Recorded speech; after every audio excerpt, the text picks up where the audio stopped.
Hey guys, ನನ್ನ ಚಾನಲ್ಗೆ ಮತ್ತೊಮ್ಮೆ ಸ್ವಾಗತ.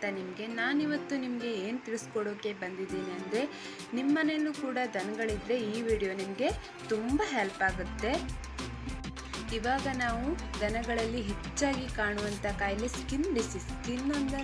ಸ್ಕಿನ್ಗಳ ಮೇಲೆ ಸಣ್ಣ ಪುಟ್ಟ ಗುಳ್ಳೆಗಳಾಗಿ ಅವು ದಿನದಿಂದ ದಿನಕ್ಕೆ ಹೆಚ್ಚಾಗ್ತಾ ಹೋಗ್ತಾ ಇರುವಂಥದ್ದು. ಅದಕ್ಕೆ ಪರಿಹಾರ ಏನು? ನೀವು ಅವುಗಳಿಗೆ ಇಂಜೆಕ್ಷನ್ ಮೊದಲು ಮಾಡಿಸೋದು ಒಳ್ಳೆಯದು. ನಂತರ ಹೇಳಬೇಕಂದ್ರೆ ಅವುಗಳಿಗೆ ಇವಾಗ ತುಂಬ ಸುಸ್ತಾಗಿರುತ್ತೆ. ಆ ಕಾಯಿಲೆ ಬಂದ ದನಗಳಿಗೆ ತುಂಬ ಸುಸ್ತಾಗಿರುತ್ತೆ. ಹೇಳುವಂಥ ಪರಿಸ್ಥಿತಿಯಲ್ಲಿ ಕೂಡ ಅವುಗಳು ಇರೋದಿಲ್ಲ. ಹಾಗಾಗಿ ಅವುಗೆ ಎನರ್ಜಿ ಡ್ರಿಂಕ್ ಆಗಿ ಏನು ಕೊಡ್ಬೋದು ಅಂತ ಹೇಳೋಕ್ಕೆ ಹೋದರೆ, ಇಮ್ಯುನೋಕೇರ್ ಅಂತ ಸಿರಪ್ ಇದೆ.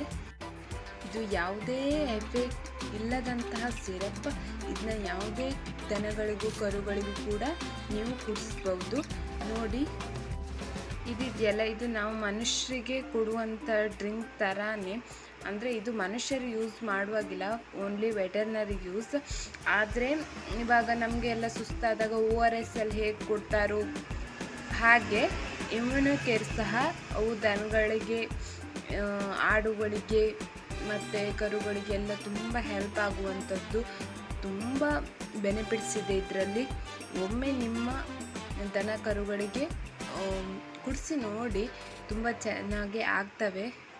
ಮತ್ತು ಹೇಳೋಕ್ಕೆ ಬಂದರೆ, ಜಂತು ಹುಳುಗಳಿಗೆ ನೀವು ಯಾವುದೋ ರೀತಿಯ ಟ್ಯಾಬ್ಲೆಟ್ ಎಲ್ಲ ಕೊಡೋ ಬದಲು ಇದೊಂದು ಸಿರಪ್ ಇದೆ ನೋಡಿ, ಆಲ್ಬೆಂಡಜೋಲ್ ಓರಲ್ ಸಸ್ಪೆನ್ಷನ್ IP ಆಲ್ಬೋಮಾರ್ ಅಂತ.